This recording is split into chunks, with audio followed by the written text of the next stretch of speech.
Follow the conversation. This is Afternoon on the Dove. Well, good afternoon and welcome to Afternoons on the Dove. I'm your host, Perry Atkinson. Today is Friday and we have Tim Elbert in the house. Tim heads up the Four Seasons Nursery here in Medford, and going into a long holiday weekend, you probably are going to do a lot of garden work, and we are here to answer any questions you may have about what is or is not going on in your garden. And everybody that calls in today, well, we have a drawing for something very special today, Tim. You have brought with you. This means work. Why'd you bring those? Well, you know, it does. It means work, but it means work in a fashionable way. We have we have some really nice Ethel gloves. Ethel. Yes, Ethel gloves. So these are women's gloves. So sorry, guys, just consider this if you win one today that is going to the fabulous other half. Yeah. But the Ethel gloves are really kind of a cool glove made for ladies' hands. They fit really well. My girls love these gloves, and they come in several different colors. There's a brown. Yeah. There's the brown for those who are watching, and then you said something about bamboo. Yeah, those are made out of bamboo, and they have kind of a nice stretchy, comfortable feeling to them. They're a little lighter, so they're nicer in the hotter weather. All right. But they do have the nice leather palms as well, so it's kind of a nice way of protecting your hands and keeping your hands cool. So we are going to be giving away a pair of these gloves. So when you call in today at 776-5368 with your question for Tim, your name will go in the hat. If we draw your name out, you'll be able to go out the Four Seasons and pick your color of Ethel gloves. That's right. You could pick your color and pick your size. Pick your color and pick your size. Yeah. 776-5368. Tim's with us. And, of course, the phones light up, so get your call in early. This is a good chance to ask about what is going on in your yard, from fertilizers to bugs to spraying to trimming to moving plants and all of that stuff. And I have to tell you, last week we gave pictures of the webworm. Yes. Man, now that I'm driving around town and I'm seeing it everywhere. Yeah. Is this one like the worst year ever? This is the worst I've ever seen it in the valley. And last year we had a little bit of it, which was the first time that I really ever noticed that we've had this problem in the valley. But if we take a look at the life cycle of that insect, they are just reaching their maturity now. And so you probably won't see more new nests coming. So that's the good news. All right. The bad news is that as those caterpillars get bigger and bigger, they are eating more and more. And so the smaller nests are continuing to get larger and larger. Wow. Some of the large nests, though, however, are probably just about done. And those guys are going to fall out of there. They will burrow underground and form a little pupa. It'll be kind of a dark brown, almost black, about an inch long or so, and a little pupa, and that will come out as a white moth in the spring. So as spring starts to warm up, you'll probably begin to see these guys coming out again as these bright white moths. And if we have a good winter, nice, cool, cold winter, you're going to see a lot of these things go away. And hopefully they'll cycle through. We won't have a big problem next year. All right, so what's in the tree will eventually fall to the ground. Right. What about the nest? The webbing will stay up there. Yeah. And it's going to be kind of nasty, but got to wait till it freeze or something. Yeah, once There's things a picture of fall, it there. once things fall, your leaves fall, then you can do some cleanup. You can actually get up there and do some pruning now. So if you feel like it, you can get out there and with a pole prune or something and get what you can trimmed out of there. Yeah, well, I probably would have to cut the tree off at the base. All right, 776-5368. If you have any questions about yard work and what's going on, this is going to be a busy weekend. Oh, can you imagine? We went from the 70s. We're going to go up close to triple digits. And so water is certainly an issue. I know a lot of people continue to water. And, right. I don't know, water this time of the year, I don't know. What do we do? Keep the same amount going? Well, most people have probably just kind of kept the same amount going because the the cool weather didn't last for very long. No. So you definitely watch for heat stress. Heat stress, now, you know, you can tell the difference between heat stress and water stress. So what you do is you go out and you stand out in the hot sun with plenty of water. Drink all the water you want. Yeah. You're still going to be stressed out from that heat. Okay. So your plants are going to be that way too. You can give them as much water as you want to, but there's still going to be some stress from the heat, and that's just normal. It's just going to be pretty much cosmetic damage, maybe, but nothing to really worry too much about. So we'll keep our eyes on that, see how that goes. But I think we're close enough to fall. Not gonna damage anything really severely. Okay, whether you're listening by radio or watching on television, Tim's here, and if you have a question, give us a call, 776-5368, and your name's going to go in the hat for a pair of beautiful Ethel gloves. And your choice of color and size, if you win these a little bit later on out there at the Four Seasons Nursery. So these are really, really nice. Again, 776-5368. All right, what should we be doing for fall? Well, we are going to be needing to prepare to do some fall. What would you call it? Prevention of disease and things like that on our trees, and so be ready to get into that coming up soon. About another month from now, you'll be wanting to start doing your dormant sprays, and especially if you've got fruit trees, you're going to be wanting to take a look into that and get ready for that. If you are going to be doing any pruning on your peaches and nectarines, you'll want to do that now. Get that done before the weather cools off too much. Because really? So right after harvest? Yes, right after that harvest. Now's the time to get those pruned up. And the reason for that is because late winter pruning, dormant pruning on peaches and nectarines can cause that peach leaf curl to become worse. And so you want to get that taken care of before. So summer pruning, you'll have less trouble with that. So get that done and then be ready to get those copper sprays on those as soon as fall hits. All right, 776-5368 if you have any questions for Tim about what's going on in your yard. And of course, now most of the fruit, well, wait a minute, we've got grapes out there, we got pears out there, so not all of it's done yet. Right. My apples are just starting to come ripe now, so okay. So there's that going on. And, you know, I've had a couple of questions about apple scab.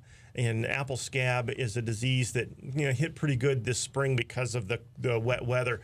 But that causes a scab-looking thing to appear on the fruit. And if you just hit that with the peeler, that'll come right off, and the flesh is still good. So I've had people ask that question recently. Absolutely, the flesh is good. Not going to hurt anything. Just slice that part off, and away you go. All right, let's go to the phone. Hi, Glenda. What's going on with your roses today? They bloomed beautifully a couple months ago, but since they just grow long shoots and no more blooms. Okay. Have you been pruning them at all? I haven't known if I should or not. I'm just starting out on my rose garden. Yeah. What you need to do is go through and prune back all those branches that already produced flowers, and get as much of that off of there as you can. I like to go back, you know, I like to count the leaves and kind of go back to where there's a set of 5 leaves and cut just above that. Okay. And so you kind of go down the stem. You'll see there'll be 3 leaves and maybe another 3 leaves, and then after that there'll be a set of 5 leaves, and you just trim just above that. That will give you lots more growth, which will in turn give you much more flowers. Thank you so much. Okay, thanks, Glenn. Again, if you have any questions, call us. Phone in at 776-5368, and your name will go in the hat for some.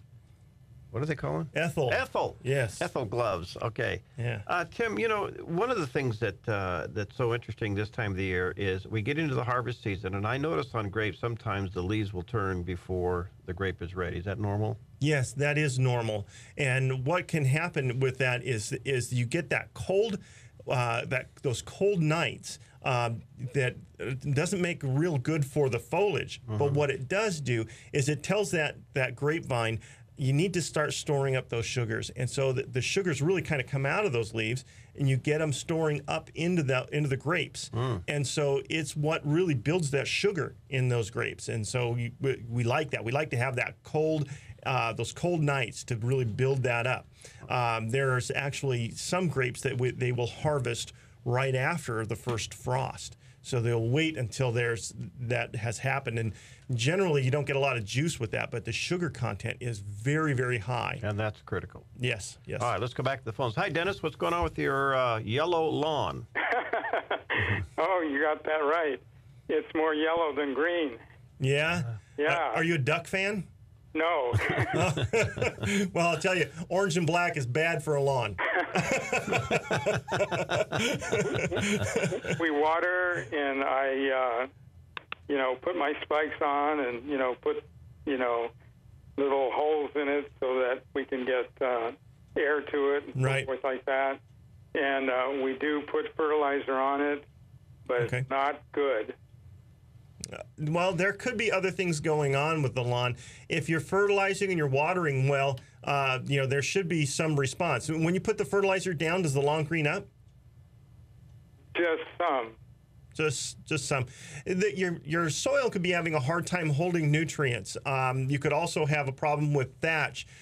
Even though you are wearing the spiked shoes and walking around, the thatch can come back together very quickly, and you may not be getting good penetration of the fertilizer.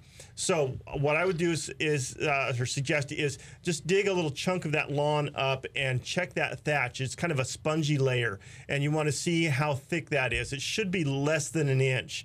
Even less than a half an inch would be more ideal. So if you've got a thick layer of that thatch, then this fall, and September's a great month, go through and thatch that. You'll rent a thatching machine and tear that stuff out of there, and then put a little extra seed and some fertilizer down, and that should help that lawn grow pretty good. If you don't have a lot of thatch buildup, then the other thing could be that soil is not really letting loose the nutrients, so your fertilizer is just not working very good. There is a product called Soil Activator that's put out by Natural Guard. And the Natural Guard Soil Activator is a humic acid product that helps to lessen that bond, if you will, so that your lawn can take that nutrient up easier. Okay? All right. So I would I would check that thatch first. If the thatch is good, then get some of the Soil Activator down. Okay. Okay? All right. Thanks, Dennis. All All right. right, 776-5368. And if you have any questions for Tim, whether you're watching on television right now or listening on the Dove Radio, give us a call at 776-5368. Your name's going to go in the hat, and we pull your name out at the end. You'll be able to go out to Tim Elbert's Four Seasons Nursery and select one of these beautiful Ethel gloves. Now, these are ladies' gloves. Yes, they are. So keep that in mind. So Yes. if you're a winner and you're a guy, you're going to score some points by getting your sweetheart this. Anyway, you'll be able to pick out the size and the color out there. All right, let's go to Charlie. Hi, Charlie. What's going on with your cherry tree? Well, it's a volunteer cherry. I guess the story is that a bird flew over and dropped a cherry seed in my front yard, and this cherry tree grew up. But I've never really done anything with it. The cherries are really, really tiny, but they're really, really sweet. So I kind of would like to do something with the cherry tree so that it produces fruit that we can use. So I'm open to any suggestions of something that I can do or when to prune it or whatever. Okay. Well, you're not going to be able to change very much the quality of that fruit. Once it's, if it comes up from a seed, whatever genetics it has, that's what it's going to produce. So if you're getting, a nice sweet fruit on a small cherry, that's probably going to be what it's going to always be. However, you can get it to bear more, and you can increase the size slightly by doing a little bit of pruning. And what you'll want to do is kind of open up the center of that tree so that you have more light reaching each of the branches. And when that happens, you're going to see more fruit develop. And because there's less branches, you've taken some of that off, then some of that fruit will get a little bit larger as well. But if it's a fairly established tree, not much else that you want to have to do with that. Just a little pruning, and away you go. Okay? Uh-huh. Okay. Thank you. Thank Alrighty. you, Charlie. Bye. All right, we're going to take a quick break. We'll be right back. And if you have any questions for Tim, boy, take advantage of him being here. Give him a call, 776-5368. He heads up the Four Seasons Nursery. You go out Highway 62, get off on Vilas Road, go up on the frontage road there a little bit, and you'll see the beautiful nursery off to the right. When you call in, your name's going in the hat for a drawing. All right, we'll be right back. Follow the conversation. This is Afternoon on the Dove. Follow the conversation. This is Afternoon on the Dove. Well, it's Friday, and that means Tim Elbert's in the house. Tim heads up the Four Seasons Nursery and here to take all of your questions about whatever is or may perhaps is not going on in your yard. So take advantage of him being here. Call us at 776-5368. Whether you're watching on television right now or listening to the Dove Radio, give us a buzz, 776-5368. Your name's going to go in the hat at the end. And in a few moments, we'll be pulling a name out. Could be yours. And you have, look at this. I have it on.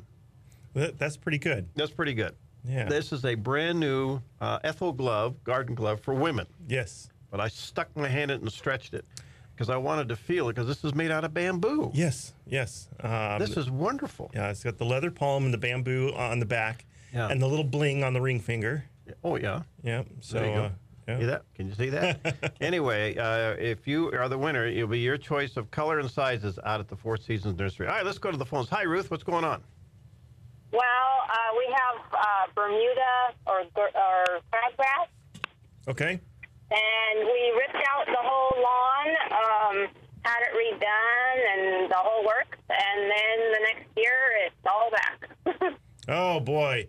So that you have the Bermuda, the one that has the long trailing stems and that comes up everywhere?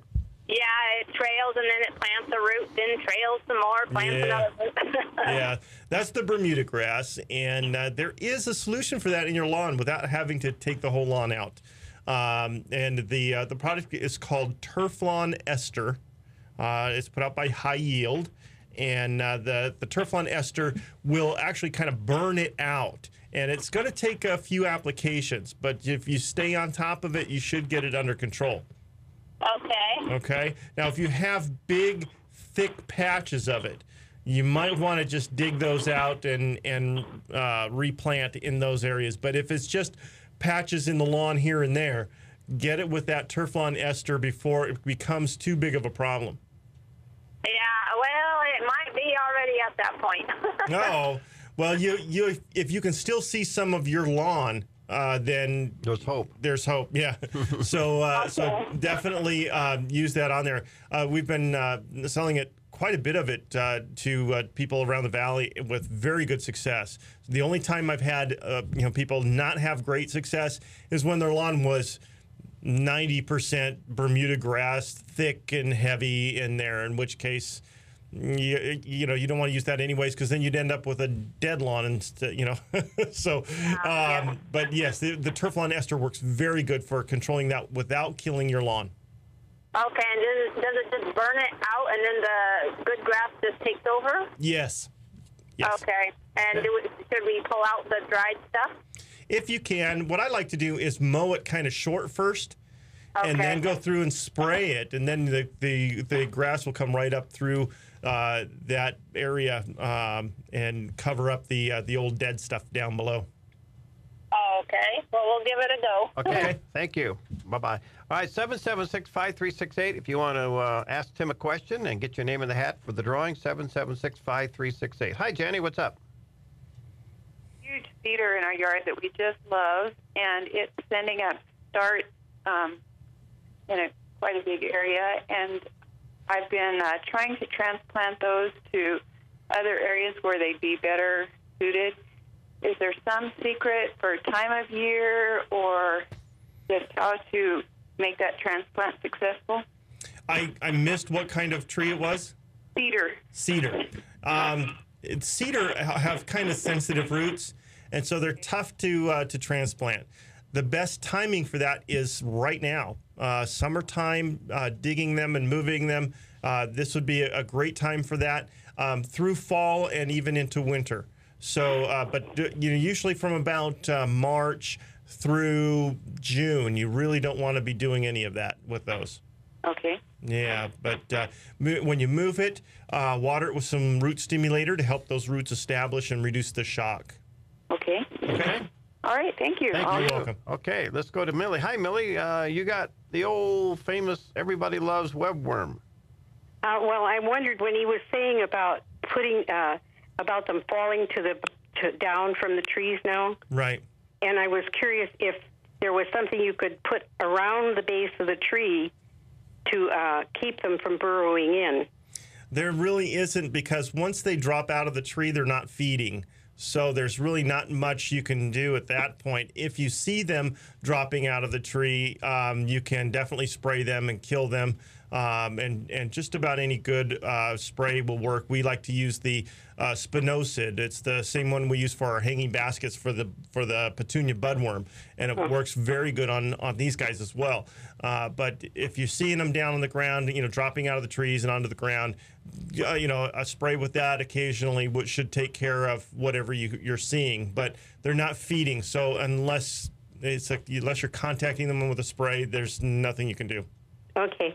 Yeah. Thank you very much. All right. Thank you, Millie. All right, 776-5368 if you have any questions for Tim Elbert. And get your name in the hat for the drawing of these beautiful Ethel garden gloves for ladies. And you'll be able to pick your own color and size if you're the winner. All right, let's go to Bill. Hi, Bill. What's going on with watering your grapes? Hi. I have a small grape arbor in our backyard. Mm-hmm. There's a very old grapevine on it. And I want to find out how much water I should be putting on it this time of the year and how frequently. Okay. Well, generally, what you want to do is give it a long, deep soak, but kind of less often. So if I go back to when I was growing up as a kid, my dad, and my dad is the garden guru, but we had a big grape arbor, and he would take a hose, and he would let that hose just trickle all day and all night on that grapevine, and then he would do that once a week. And we had the most beautiful grapes. So I would just have to defer to what he says, and that's how I do it. Okay, because I heard you talking about the cold weather and the leaves turning, and I thought, right. Watering the grapes. Yeah. Oh, good. All right. Good. Thanks, Bill. All right. If you have any questions for Tim Elbert, and let's go back to Rick. Do webworms eat gardens when they fall? Well, Yeah. Is that the question, Rick? Yes, what has happened is they started falling, and all of my squash and cabbage and everything is all of a sudden it's got a growth on it. Looks like mildew. okay. Well, that probably is mildew, because that's definitely mildew will affect those. But the budworms, when they fall out of the trees, they are no longer feeding. They are just going to burrow down and form this little pupa, and they're going to stay there and come out. They're going to metamorphosize into a moth and come out as a moth in the spring. So from the time they fall out of that tree till the time that they finish laying eggs in the spring, they're not feeding. Okay. Thank you much. Okay, All right. thanks, Rick. 776-5368 if you have any questions for Tim. And your name will go in the hat for a pair of these beautiful garden gloves. Hi, Kurt. What's going on with your tomatoes? I got 12 beautiful, gorgeous plants I've ever had filled with green tomatoes. And they're what? Green. They're green. Yeah. Well, you got any good recipes for? For fried green tomatoes? Yeah, it makes decent salsa, I guess. But no, the green tomatoes, to get them to ripen, if they're just not really ripening for you, cut back on the amount of water you're giving them. Just water less often, and you should start to see some red ones appear. Yeah, because I've been following the recipe of watering very consistently because I've had a problem with the end blossom rot. Right. And so I've been watering every 2 days, and I've been watering, but now I'm starting to get some of the blossom rot. So I went to every 3 days now. Yeah. Cut back, and if you're getting the blossom end rot, use some of the I think it's called Yield Booster by Fertilome, and that is a calcium that is absorbed through the foliage, and so you can use that, and that extra calcium will help stop that from happening. Oh, and I can use that every year to prevent Yeah, absolutely. And it's a powder or a spray? It's a spray. It's a liquid, and just spray it on the foliage, and that takes care of that. Because that's so disappointing that you get all these beautiful tomatoes all yeah. You work so hard to get all these tomatoes, and then they come out with these rotten ends on them. It's devastating. Okay, thanks, Kurt. Let me see if I can squeeze in one more before we take a break. Hi, let's go to Scott. Hi, Scott. What's going on with your green beans? Yeah, we were thinking of planting some green beans. We eat a lot of them, so we thought we'd just plant them. Well, it's kind of the wrong time for green beans. Green beans are going to freeze out here pretty soon. So about the time they start to bloom for you, they're going to freeze. So you're probably not going to get anything right now. Wait till spring on that one. Okay, what are their water requirements? Can we plant them like out by the back 40, or would we have to get them close to the house where a hose will reach? Well, you definitely want to keep them watered through the summertime. So I would keep them up closer to the house. Okay. Okay. Thank you. You're welcome. All right, quickly, let me squeeze in. Hi, Phil. What's going on with your pear tree? Oh, I've had it in the ground about 7 years. Been doing great, but this summer it's got small branches and twigs here and there. It's just flat die completely, and the others all around it are healthy, but we got a lot of them, too. Was that some kind of a boring worm or something, or what? No, it could be that. Check also for black marks in the trunk and main stems. That could be cause of a disease as well. And with the crazy weather we had for spring, it wouldn't surprise me if that's not the case. You say black marks. I mean, those spots?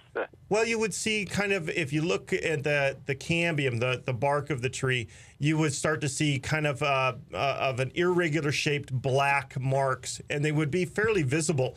You get up and look at it, you would notice them, you would see them. That's the part that's dying, or anywhere?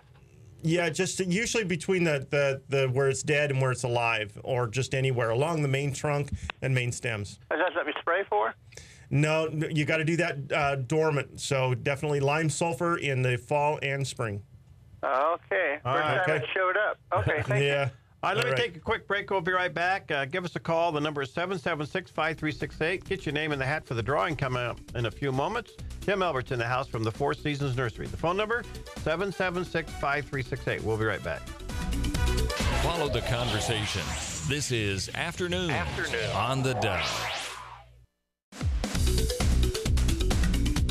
Follow the conversation. This is Afternoon on the Dove. Well, Tim Elbert's in the house. Tim heads up the Four Seasons Nursery out there on Highway 62. You get off on the Vilas Road, go up about a half mile. Yep. And there you are on the right, and your hours are from 9 to 10. It seems that way. At night. No, we are open 9 to 5 every day. 9 to 5 every day. And it's the home of the beautiful hanging baskets. All right. We have a few moments left. If you have any questions, get your calls in, and your name's going to go in the hat. We're going to be giving away a pair of Ethel garden gloves. Now, these are for ladies, and they are beautiful. Comes in a variety of colors and sizes. And they're soft, but yet they have the leather inside. So, ladies, this is perfect for your gardening. Again, the number is 776-5368. All right, let's go to Penny. Penny, what's going up with the herb garden? My daughter's wanting to plant an herb garden. She tried this spring, and what she got was a lot of very leggy plants. Okay. She tried planting cilantro and basil, and I don't remember what else. Mm-hmm. Yeah. Now, cilantro and basil are summer herbs, and they're going to kind of die out for the winter. So, so those are ones that we kind of really don't want to be doing much with now. You can be harvesting with those things at this time, but generally they're going to kind of go to seed, so they're not going to do a whole lot at this point. But there are lots of other herbs that you can put in that will go through winter. There's sage, rosemary, thyme. There's marjoram and oregano. Lots of different kinds of herbs, and so you stop in and take a look at some of the options that are available, and try them out and see what you think, and we can give you all the cultural information on that when you decide which ones you want to put in. Great, thank you. Okay. Bye. All right, 776-5368 if you want to join the conversation and get your name in the hat. Let's go to Carol. And Carol, hey, boy, the grapes are kind of dominating the scene today. If I get, there we go. Hi, Carol. What's going on with your grapes? Well, my grapes, I've had them about 3 years, but every time that they're on an arbor, and it's like they get this mildew fungus, they're Thompson seedless, and they don't grow at all. And they've been sprayed every month by my gardener, and he just doesn't know what to do with them because, and I don't know at this point, they get the afternoon sun really good, but they're trying to infect my other grapevines, and I'm really concerned about that. Yeah, if you were to ask me what is the worst grape to try to grow in this valley, it would be Thompson seedless. Oh, no. Yeah, they're not an easy one to grow here. They definitely do better in California. So I try to stay away from the Thompson seedless. I don't even sell it because it's just not a great one to grow. You're going to struggle with that one, absolutely. And it's just a matter of maintaining your sprays on that. The foliage has to be sprayed top side and bottom side to get control. And the best news I have for you is good luck. Do you suggest maybe I should just take it out and get another kind of grapevine? I would, yes. If it was mine, I wouldn't bother with it. It's more trouble than it's worth. Even the grapes, when they come out small with hard skins on them. They don't taste anything like what you get in the stores. So I just yank them out. A good one is called Interlaken. And it's a little small grape, but it's big clusters and extremely sweet. They make wonderful raisins, or they're great eating fresh as well. Okay. Okay. Thank you very much. All right, You're welcome. Thanks, Carol. 776-5368 is the phone number, 776-5368. Let's go to, hi, Chuck, and the deer are having a party in your yard. Yes, we put in a couple small cherry trees, and they got in there and chewed everything off, and they appear to still have some green if you trim a little bit back, but I just was wondering, are they going to come back next year, or because right now they don't seem to be growing at all? Yeah, is there any foliage left on them at all? No. That's not good. They need that foliage to sunlight, produce, to produce the sugars for the root system. So cherries are going to be, they're going to be stressed out, and cherries are not trees in this valley you want to have stressed out. They don't like our valley that much, anyways. Typically our soils are kind of poor for them, and it's tough to grow a cherry in a lot of areas in this valley. So. I don't have great news for you on that one. There's a good chance that they're not going to make it. I would probably keep them and see what happens in spring, see what comes out. But if they don't leaf out with the others, I would get them out right away and put some fresh ones in.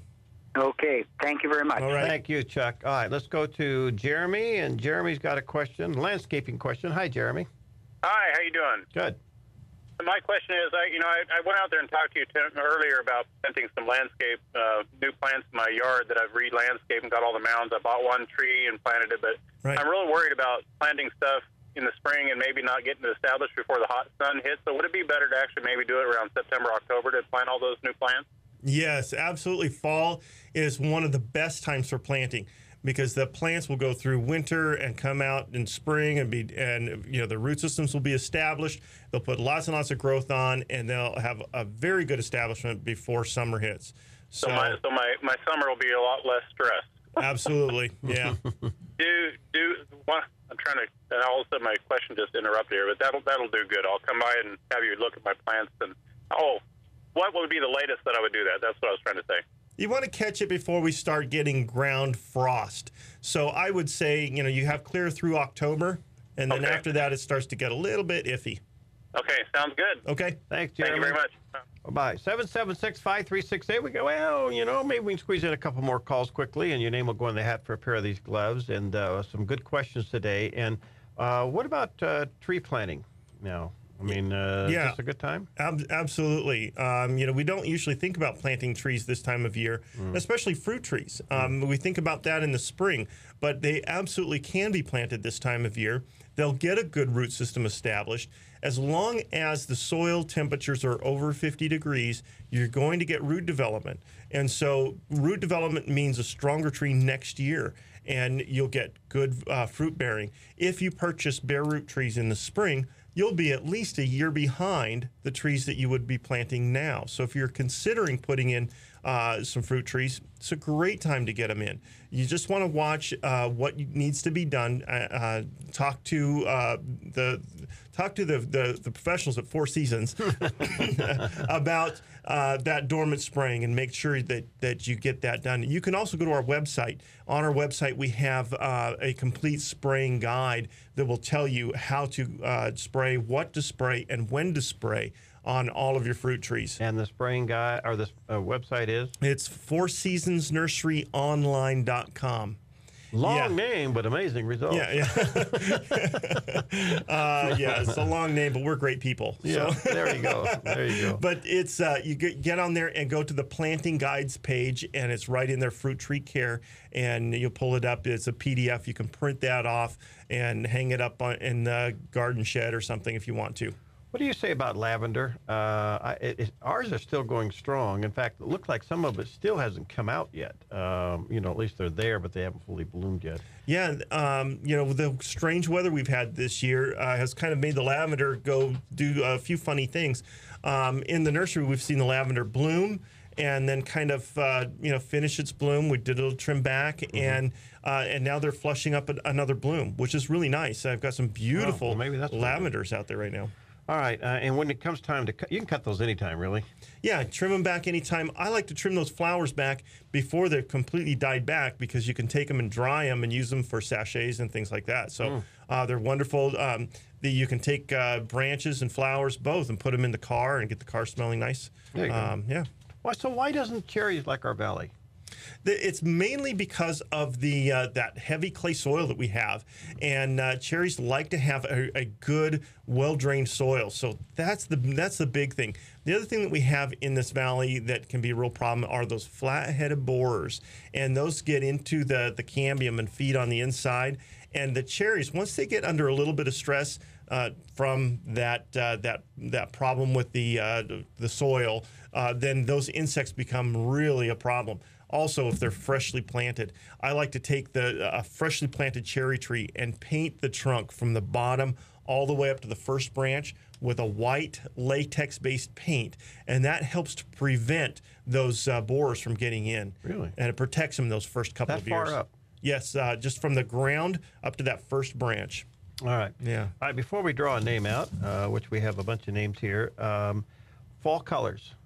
What do we got? I know we had the mums last week. What else? Yes, well, coming in, the pansies just came in. So there's lots of beautiful color on pansies right now. And I have to say, Lisa, who, if you've been into the nursery, Lisa, she's our blonde. She's going to kill me for saying that. Okay, his phone number, home phone number is. No, Lisa, she's a sweetheart, but she planted up all the pansies this year. Wow. So we have all the pansies. You come in and see them, and they are beautiful. She did a fabulous job with those, and they're starting to bloom. That's coming on. There are asters and kale as well as the mums, and we'll be bringing some more of that stuff in. So just keep tuning in every week, and you'll be able to fill up your pots and your flower beds. How long do you think these baskets are going to go? Well, we are hoping to keep them looking really good all through October. Really? Yes, and but then weather is going to determine how much further past that. Wow. So, but expect that the cities we will actually hold them. We're going to try to go as late into October as we can. All right, I'm going to mix all the names up here. I'll let you go in there and grab one out. All right. And this is for a pair of Ethel garden gloves out at the Four Seasons Nursery, and the winner is? The winner is Glenda. Glenda. Yes. All right, and I think she was our first caller. And Glenda, you won the gloves, and we'll get a hold of you, and you'll be able to go out to the Four Seasons Nursery and pick out your own size and color. Well, great questions. Some good things to do. This is going to be a hot weekend, so just make sure everything's watered early, I guess, while it's still cool. That's right. I know you made the comment last week, and I want to say this quickly, spraying water over a hot plant. Yes, we used to think about the water droplets would act like a magnifying glass and burn the leaves, and that's not true. That does not happen. What happens is you get cold water on a hot leaf surface, and that cold and hot together can cause some damage, and that's. But generally, it's not enough damage to worry about. So have fun with it. Spray the water around. Who cares? And get wet yourself. Get wet, yes. Have Enjoy a great it. weekend. Be safe. We'll be talking to you next week.